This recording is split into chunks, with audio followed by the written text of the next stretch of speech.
깊은 밤 고요한 저택에 스산한 달빛이 스며든다. 오래된 서책처럼 낡은 종이 질감의 배경 위로 먹선이 번지는 듯한 짙은 그림자가 드리워진다. 선연한 붉은색 글씨로 새겨진 사랑, 그 잔혹한 이름이라는 문구가 섬뜩하게 번뜩인다. 고풍스러운 미나 한 폭이 화면에 스르륵 나타났다 사라지며 앞으로 펼쳐질 비극의 서막을 알리는 듯하다. 바람이 창가를 스치며 알 수 없는 비명소리를 실어 나르는 듯한 착각에 빠져든다. 어둠이 짙게 깔린 저택의 응접실, 섬세한 도자기 인형처럼 아름다운 서연이 차분하지만 날카로운 눈빛으로 창밖을 응시한다. 그녀의 손에는 오래된 미나가 들려 있는데 그 그림 속 여인의 얼굴은 서연의 표정과 묘하게 겹쳐진다. 그림 속 여인은 마치 서연의 내면을 비추는 거울처럼 알 수 없는 열망과 불안감을 동시에 담고 있었다. 창밖으로 스며드는 달빛은 그녀의 얼굴에 반쯤 그림자를 드리워 더욱 신비롭고 위태로운 분위기를 자아낸다. 오라버니, 그 사람은 대체 어떤 사람이에요? 제게는 왜 이렇게 미스터리하고 왜 이렇게 강렬하게 끌리는 걸까요? 제 심장이 걷잡을 수 없이 그에게 향하고 있어요. 서연의 목소리는 은은한 먹선처럼 고요하지만 그 안에 숨겨진 집착은 깊은 산속 안개처럼 음습하다. 그녀는 마치 오랜 숙명처럼 한 사람, 강준을 향한 갈망에 사로잡혀 있었다. 강준은 수려한 외모와 압도적인 재력을 가진 남자. 그의 존재 자체가 서연에게는 강렬한 빛이자 동시에 깊은 그림자였다. 그의 주변에는 언제나 미스터리한 분위기가 감돌았고 서연은 그 미스터리에 더욱 깊이 빠져들었다. 강준은 마치 잘 조각된 대리석상처럼 완벽해 보였지만 그 완벽함 뒤에는 날카로운 칼날 같은 냉정함이 숨겨져 있었다. 서연은 그 냉정함마저도 매력이라고 생각했다. 어쩌면 그녀는 강준이라는 위험한 불꽃에 자신을 던지고 싶은 충동을 느꼈는지도 모른다. 같은 시간 저택의 은밀한 별채, 어둠 속에 몸을 감춘 채 서연의 이복 오빠인 태준이 강준과 뜨겁게 얽혀 있다. 그들의 숨소리는 거칠게 얽히고 설키며 공간을 가득 채웠다. 태준의 눈은 맹수처럼 번뜩이고 강준의 미소는 치명적인 독처럼 달콤하다. 그들의 입술이 닿을 때마다 방 안에는 욕망의 그림자가 짙게 드리워진다. 벽에 걸린 낡은 촛대는 그들의 격정적인 움직임에 따라 흔들리며 일렁이는 그림자를 만들어냈다. 이 모든 것이 금단의 과실처럼 달콤하고 위험했다. 날 원한다고 했잖아, 강준. 이젠 서연이 아니라 나라고. 그 애는 그냥 내 재력을 탐하는 멍청한 인형일 뿐이야.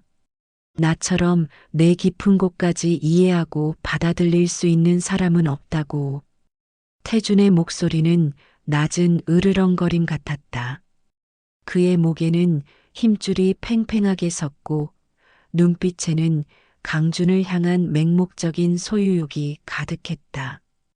강준은 태준의 머리카락을 부드럽게 쓰다듬으며 조용히 속삭인다.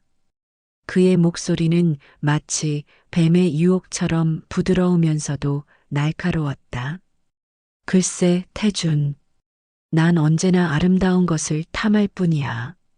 그게 너든 내 동생이든 아니면 이 저택이든 결국 모든 것은 내 손안에 들어오게 될 테니 중요한 건 누가 더 나를 만족시킬 수 있느냐겠지. 이 말을 듣는 태준의 얼굴에 잠시 서늘한 분노가 스치지만 이내 강준의 품으로 더욱 깊이 파고든다. 그의 자존심은 상처받았지만 강준에게서 벗어날 수 없는 집착이 그를 굴복시켰다. 이들의 관계는 저택의 깊은 지하처럼 아무도 모르게 은밀히 그리고 뜨겁게 타오르고 있었다. 마치 썩어가는 뿌리처럼 은밀하고도 치명적인 독을 품은 채 서연은 강준에게 쉴 새 없이 메시지를 보내고 값비싼 선물로 그의 마음을 사려 애썼다. 최고급 명품 시계, 희귀한 보석, 심지어는 비밀리에 소장된 예술품까지. 그녀의 열렬한 구애는 마치 불나방처럼 위험천만했지만 강준은 교묘하게 그녀를 붙잡지도 놓아주지도 않았다. 마치 줄다리기를 하듯 서연을 희망과 절망 사이에서 아슬아슬하게 흔들었다. 서연은 강준의 냉담함 속에서도 일말의 희망을 놓지 않았다. 그녀는 강준의 눈빛 속에서 자신을 향한 미묘한 끌림을 읽었다고 착각했다. 어쩌면 그건 착각이 아니라 강준이 교묘하게 던지는 미끼였을지도 모른다. 그의 미끼는 너무나도 달콤하여 서연은 그 위험을 알아차리지 못했다. 그녀는 강준이 보내는 작은 신호 하나하나에 온 신경을 곤두세웠고 그것이 곧 그의 사랑의 증표라고 맹신했다. 태주는 서연의 그런 모습을 비웃기라도 하듯 저택 곳곳에서 강준과의 은밀한 흔적들을 남겼다. 강준이 선물한 듯한 고급스러운 손수건, 그가 피운 담배꽁초, 심지어는 강준의 향수 냄새까지. 그것들은 마치 태준이 서연에게 보내는 조롱 섞인 메시지 같았다. 서연은 그것들을 발견할 때마다 알 수 없는 불안감과 짙은 질투심에 사로잡혔다. 그녀는 태준이 강준과 가까이 지낸다는 것은 알고 있었지만 그 관계가 이토록 깊고 추악한 것이라고는 상상조차 하지 못했다. 불길한 예감은 언제나 현실이 되는 법이었다. 그녀의 심장은 서늘한 얼음 조각처럼 차갑게 식어갔고 머릿속에는 태준을 향한 증오심이 싹트기 시작했다. 그녀는 그 증오를 애써 외면하려 했지만 그것은 그녀의 심장을 갉아먹는 독약처럼 점점 더 깊이 스며들었다. 서연은 강준을 기다리며 정원의 벤치에 앉아 있었다. 달빛이 은은하게 정원을 비추는 가운데 멀리서 들려오는 나지막한 웃음소리에 서연은 고개를 돌렸다. 저택의 별채에서 흘러나오는 소리였다. 그 소리는 마치 저주의 주문처럼 그녀의 귀에 박혔다. 서연은 마치 홀린 듯 그곳으로 향했다. 발걸음을 옮길 때마다 심장이 발 아래 떨어지는 듯한 고통을 느꼈다. 문틈으로 새어나오는 불빛 아래 그녀의 눈에 들어온 것은 강준의 품에 안겨있는 태준의 모습이었다. 그들은 서로의 존재를 탐닉하듯 격정적으로 얽혀 있었다. 그 모습은 서연의 눈에 칼날처럼 박혔다. 오빠 아니, 너 감히. 서연의 목소리는 분노와 배신감으로 파르르 떨렸다. 그녀의 손에서 들려있던 미나가 바닥에 떨어져 산산조각 났다. 그림 속 여인의 얼굴은 찢겨진 채 서연의 처참한 마음을 대변하는 듯했다. 그의 눈빛은 뱀처럼 차갑고 비열했다. 그 순간 태준이 서연을 비웃는 듯한 차가운 눈빛으로 바라보았다. 이제야 알았어? 멍청한 것. 강준은 처음부터 나만의 것이었어. 너 같은 건 안중에도 없었다고. 내가 바치는 그 값비싼 선물들이 얼마나 우스웠는지 알아? 넌 그저 강준의 장난감일 뿐이었다고. 태준의 조롱 섞인 말은 서연의 심장을 갈기갈기 찢어 놓았다. 강주는 그 모든 상황을 조용히 지켜볼 뿐 아무런 감정 없는 눈으로 서연을 응시했다. 그의 시선은 서연에게 한없는 절망감을 안겨주었다. 서연은 그 자리에서 주저앉아 차가운 돌바닥을 움켜쥐었다. 손톱 끝이 부러져 피가 스며 나와도 그녀는 아픔을 느끼지 못했다. 오직 뜨겁게 타오르는 분노와 배신감만이 그녀의 온몸을 지배했다. 그녀의 눈빛은 마치 불타는 지옥에서 튀어나온 악마처럼 섬뜩하게 번뜩였다. 그녀는 태준을 향한 복수를 맹세했다. 이 치욕을 되갚아 주리라. 반드시. 이들의 치정 싸움은 저택을 집어삼키는 불길처럼 번져나갔다. 서연은 태준과 강준의 관계를 부모님께 폭로했고 평화롭던 저택은 순식간에 아수라장이 되었다. 어머니는 충격에 쓰러졌고 아버지는 분노에 휩싸여 태준을 질책했다. 저택의 공기는 증오와 비명으로 가득 찼고 벽에 걸린 초상화 속 인물들마저도 이 비극적인 상황을 비웃는 듯했다. 감히 내가 가족의 명예를 더럽히고 동생의 행복을 망치다니. 너는 이 집안의 수치다. 당장 이 집에서 나가. 아버지의 경로에도 불구하고 태주는 비웃음만 흘릴 뿐이었다. 그의 얼굴에는 일말의 죄책감도 없었다. 오히려 반항적인 미소가 비열하게 피어올랐다. 명예, 웃기지도 마세요. 이 집안에 남은 건 욕망밖에 없어. 서연이 강준을 원하는 만큼 나도 강준을 원하는 것뿐이라고요. 누가 누구를 비난할 자격이 있다는 거죠? 아버지도 어머니도 결국엔 자기 욕망에 충실했던 것뿐이잖아요. 아버지의 목소리가 저택을 가득 채웠다. 아버지는 이 싸움의 원인이 강준에게 있다고 생각했고 그를 가차없이 매장하려 했다. 강준의 사업에 막대한 투자를 했던 아버지는 그 투자를 철회하고 강준의 모든 것을 빼앗으려 했다. 강준의 모든 자산을 동결하고 그의 모든 사업 파트너에게 압력을 가했다. 마치 거대한 뱀이 먹이를 조이듯 강준의 숨통을 끊으려 했다. 그러자 태주는 아버지에게 맞서며 자신의 몫을 요구했다. 아버지, 강준의 사업을 무너뜨리면 제게도 손해예요. 저도 이 집의 자식 아닙니까? 강준과의 결혼이 무산되면 그 모든 손해를 제게 보상해야 할 겁니다. 최소한 제 지분만큼은 받아야겠어요. 보상? 이 더러운 놈. 내가 감히 어디서. 이 집안의 망신은 너 하나로 족하다. 내 존재 자체가 이 집안의 오점이다. 아버지의 절규는 저택의 벽을 흔들었다. 어머니는 바닥에 주저앉아 통곡했고 서연은 분노와 질투심에 몸을 떨었다. 저택은 이제 욕망과 증오가 뒤섞인 지옥이 되었다. 돈, 재산, 명예. 모든 것이 이 추악한 삼각관계에 얽혀 파멸로 치닫고 있었다. 서연은 태준을 향한 복수심에 사로잡혔다. 그녀의 눈빛은 복수의 칼날처럼 날카롭게 번뜩였다.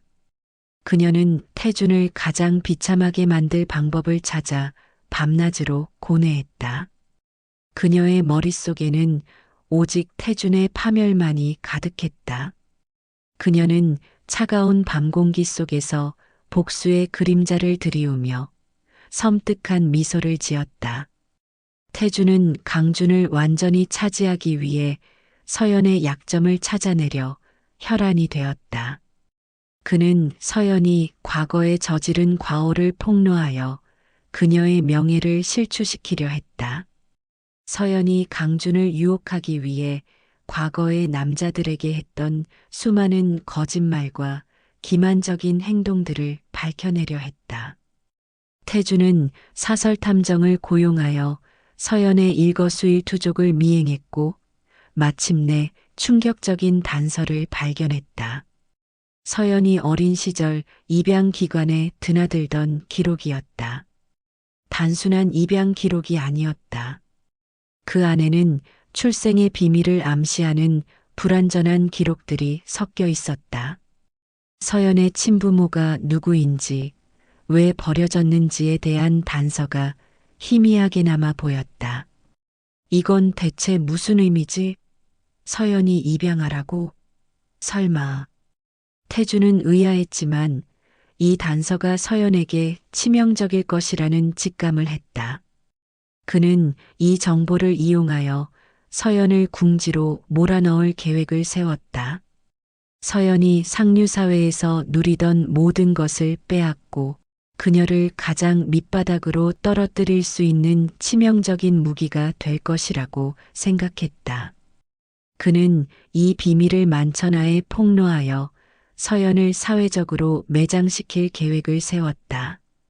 하지만 태준이 이 사실을 아버지에게 폭로하려던 순간 뜻밖의 진실이 드러날 위기에 처했다. 아버지, 서연이 사실은. 태준의 말이 채 끝나기도 전에 아버지는 안색이 새하얘지며 그의 입을 막았다. 아버지의 불안한 시선은 어머니에게로 향했고 어머니는 이미 모든 것을 체념한 듯 고개를 떨구었다. 그들의 모습에서 태주는 직감했다. 서연의 비밀은 단순한 입양 기록이 아닐지도 모른다는 것을. 어쩌면 그 비밀은 이 가족 전체를 뒤흔들 충격적인 진실일 수도 있었다. 아버지와 어머니의 얼굴에는 공포와 죄책감이 뒤섞여 있었다. 그들은 태준의 입을 막기 위해 안간힘을 썼다. 그들의 행동은 태준의 의심을 더욱 증폭시켰다. 서연은 태준의 추악한 계획을 미리 눈치챘다. 그녀는 태준을 제거하기 위한 치밀한 복수를 계획했다. 서연은 강준에게 접근하여 태준과의 관계를 끊으면 막대한 재산을 주겠다고 제안했다. 단순히 돈이 아니었다. 이 저택의 모든 권력과 강준이 꿈꾸는 사업 확장의 모든 것을 제공하겠다고 약속했다. 강준은 흔들리는 듯 보였고 서연은 그 틈을 놓치지 않았다.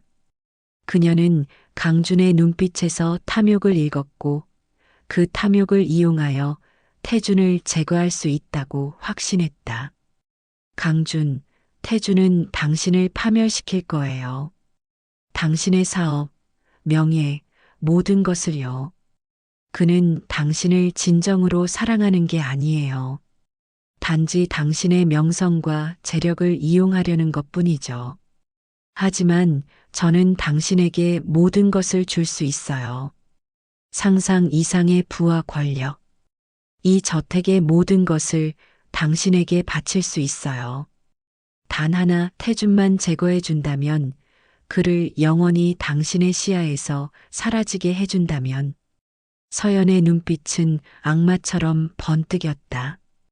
그녀의 목소리에는 꿀처럼 달콤한 유혹과 함께 얼음처럼 차가운 잔혹함이 배어 있었다. 강주는 서연의 제안에 잠시 주저했지만 결국 그녀의 손을 잡았다. 그의 눈동자에는 탐욕과 함께 알 수 없는 냉소가 서려 있었다. 그는 서연의 손을 잡으면서도 그녀의 등 뒤에 감춰진 칼날을 느끼는 듯했다. 하지만 그는 개의치 않았다. 강주는 서연을 이용하여 태준을 함정에 빠뜨릴 계획을 세웠다. 그녀는 태준이 강준과 만나기로 한 약속 장소에 함정을 파고 태준이 강준을 살해하려 했다는 누명을 씌울 계획이었다. 서연은 자신이 완벽한 복수를 꿈꾸고 있다고 믿었다. 하지만 운명의 여신은 언제나 예측 불가능한 반전을 준비하고 있었다. 그녀의 계획은 마치 덫에 걸린 사슴처럼 점점 더 깊은 수렁으로 빠져들고 있었다. 그녀는 알지 못했다. 자신이 놓은 덫이 결국 자신을 향해 돌아올 것이라는 것을. 마침내 모든 것이 폭발하는 날이 왔다. 온 가족이 모인 저녁 식사 자리. 겉으로는 평온해 보였지만 그 안에는 폭풍 전야의 긴장감이 감돌고 있었다. 값비싼 샹들리에의 불빛 아래 고급스러운 식기들이 차려진 테이블에는 먹선으로 그려진 듯한 정적만이 흘렀다. 서연은 승리감에 도취되어 강준을 바라보았다. 태주는 알 수 없는 불안감에 휩싸인 채 주위를 둘러보았다. 그의 표정에는 미세한 경련이 일었다. 그때 강준이 조용히 입을 열었다. 그의 목소리는 마치 깊은 우물에서 울려 퍼지는 메아리처럼 낮고 침착했다. 오늘 드릴 말씀이 있습니다. 이 자리에서 모든 진실을 밝혀야 할 것 같습니다. 이 저택에 드리워진 오랜 그림자를 걷어낼 때가 왔다고 생각합니다. 강준의 말에 모든 시선이 그에게로 집중되었다. 어머니의 손에 든 포크가 요란한 소리를 내며 접시 위로 떨어졌다. 서연은 강준이 태준과의 관계를 폭로하고 자신에게 돌아올 것이라고 생각하며 희미하게 미소 지었다. 그녀의 입술에는 옅은 승리의 미소가 감돌았다. 그러나 강준의 다음 말은 모두를 얼어붙게 만들었다. 그의 목소리는 칼날처럼 날카로웠다. 사실 서연은 회장님의 친딸이 아닙니다. 그녀는 오래전 회장님께서 사업 문제로 공경에 처했을 때 재력가인 사모님과 결혼하기 위해 입양한 아이입니다. 모든 것은 회장님의 이익을 위한 위장된 가족관계였습니다. 정적이 흘렀다. 어머니는 경악하며 강준을 노려보았고 아버지는 충격에 휩싸여 말을 잇지 못했다. 그의 얼굴은 잿빛으로 변했다. 서연은 강준을 믿을 수 없다는 눈으로 바라보았다. 그녀의 심장이 마치 산산조각 나는 유리 조각처럼 부서지는 고통을 느꼈다. 강준 무슨 소리 하는 거예요? 거짓말. 당신이 어떻게 나한테 이럴 수 있어? 내가 당신을 얼마나 사랑했는데. 당신을 위해 모든 걸 바치려고 했는데. 강준은 서연의 말을 무시한 채 계속해서 말을 이어갔다. 그의 목소리는 차갑고 냉정했다. 그의 눈빛에는 어떤 동정심도 찾아볼 수 없었다. 마치 잘 깎아놓은 조각상처럼 무감각했다. 그리고 태주는 회장님과 사모님의 친아들이 아닙니다. 태주는 회장님의 비서였던 박 실장님의 아들입니다. 회장님께서 박 실장님의 재력을 탐하여 그의 아들인 태준을 자신의 아들인 척 키웠던 것입니다. 이 모든 것이 회장님과 사모님의 추악한 욕망이 빚어낸 거짓된 가족관계였습니다. 뭐라고? 이 망할 놈이 지금 무슨 소리를 짓거리는 거야? 감히 어디서 개수작을 부려. 당장 입 닥치지 못해. 아버지는 분노에 휩싸여 테이블을 내리쳤다. 유리잔이 깨지며 파편이 사방으로 튀었다. 어머니는 이미 혼절하여 쓰러져 있었다. 태주는 충격에 휩싸여 주저앉았고 서연은 믿을 수 없는 현실에 절규했다. 그녀의 눈에서는 뜨거운 눈물이 쏟아져 내렸지만 그것은 슬픔의 눈물이 아니라 배신감과 절망감으로 얼룩진 분노의 눈물이었다. 거짓말. 전부 거짓말이야. 강준, 감히 나를 배신해? 내가 너한테 뭘 해줬는데? 내 모든 것을 걸고 너를 사랑했는데. 너는 나를 이렇게 나락으로 떨어뜨릴 자격이 없어. 서연의 절규는 저택의 벽을 타고 울려 퍼졌다. 강주는 싸늘한 미소를 지으며 서연을 내려다보았다. 그의 미소는 악마의 미소처럼 잔혹했다. 넌 그저 나를 이용하려 했을 뿐이야, 서연. 난 그 대가를 치르게 했을 뿐이지. 너의 사랑은 위선이었고, 너의 욕망은 추악했어. 내가 너희 가족의 비밀을 폭로한 건 너희들이 파놓은 덫에서 벗어나기 위한 유일한 방법이었을 뿐이야. 이제 모든 진실이 밝혀졌으니 너희들은 서로를 미워하며 파멸하겠지. 그 순간 태준이 자리에서 벌떡 일어났다. 그의 눈은 광기로 번뜩였다. 그는 마치 굶주린 짐승처럼 으르렁거렸다. 이 모든 게 다 너 때문이야. 강준, 내가 우리 가족을 파괴했어. 너는 우리를 파멸시키기 위해 이 모든 진실을 이용했어.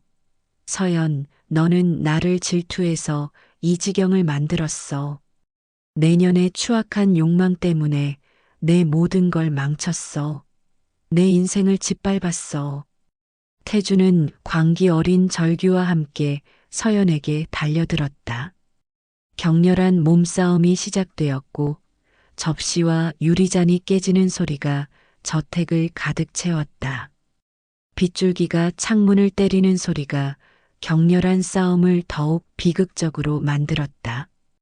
벼락이 치며 저택 전체가 흔들리는 듯했다. 서연은 태준의 손에 들린 흉기를 발견하고 비명을 질렀다. 그 흉기는 그녀가 태준을 살해하기 위해 준비했던 바로 그 칼이었다. 운명의 아이러니였다. 그 순간 강준이 싸움에 끼어들어 태준을 막아섰다. 그의 얼굴에는 알 수 없는 표정이 스쳐 지나갔다. 동정심일까? 아니면 또 다른 계략일까? 그러나 이미 흉기는 태준의 손을 떠나 허공을 갈랐고 서연은 피를 토하며 쓰러졌다. 그녀의 눈은 강준을 향한 마지막 애원과 함께 서서히 감겼다. 핏물이 흐르는 바닥 위로 깨진 민화 조각들이 흩뿌려져 있었다. 그날 밤의 비극 이후 저택은 폐허가 되었다. 서연은 병원에 실려갔지만 그녀의 의식은 돌아오지 않았다. 의식불명 상태로 몇 년을 보낸 그녀는 더 이상 이전의 서연이 아니었다. 그녀의 정신은 완전히 피폐해져 있었고 육체는 병약해졌다. 그녀의 아름다움은 퇴색되었고 오직 깊은 상처만이 그녀의 얼굴에 새겨져 있었다. 태주는 살인 미수 혐의로 체포되었고 징역형을 선고받았다. 감옥에서 그는 매일 밤 악몽에 시달렸다. 자신이 강준에게 이용당했음을 깨닫는 순간마다 그는 벽을 치며 절규했다. 아버지는 모든 것을 잃은 채 정신적인 폐인이 되었다. 그의 사업은 파산했고 모든 재산은 압류당했다. 그는 길거리를 떠도는 노숙자 신세가 되었고 결국 차가운 길바닥에서 쓸쓸히 생을 마감했다. 어머니는 충격으로 말을 잃고 하루하루를 폐인처럼 보냈다. 그녀는 텅 빈 저택에 홀로 남아 과거의 화려했던 시절을 그리워하며 미쳐갔다. 강주는 모든 것을 계획한 듯 유유히 저택을 떠났다. 그의 얼굴에는 어떤 죄책감도 찾아볼 수 없었다. 그저 싸늘한 승리감만이 감돌았다.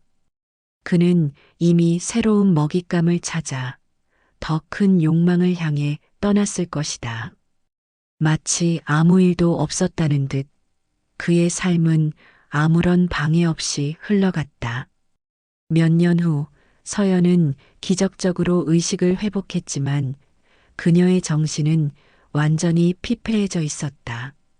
그녀는 거울 속 자신의 모습조차 알아보지 못했다. 그녀의 눈빛은 공허했고 아무런 감정도 담겨 있지 않았다. 그녀는 이제 모든 것을 잃은 빈 껍데기일 뿐이었다. 태주는 감옥에서 출소했지만 가족 누구도 그를 반기지 않았다. 그는 이제 아무것도 남지 않은 채 길거리를 떠도는 신세가 되었다. 그의 몸에는 수많은 문신이 새겨져 있었고 눈빛은 냉랭했다. 그는 과거의 영광을 잊은 채 오직 복수심 하나로 살아가는 유령이 되어버렸다. 아버지는 싸늘한 주검으로 발견되었고 어머니는 홀로 저택에 남아 과거의 영광을 그리워하며 미쳐갔다. 그녀는 낡은 드레스를 입고 텅 빈 거실에서 춤을 추는 환각에 시달렸다. 그녀는 결국 저택의 가장 높은 곳에서 몸을 던져 생을 마감했다. 그녀의 마지막 비명은 저택의 오랜 벽에 메아리처럼 울려 퍼졌다.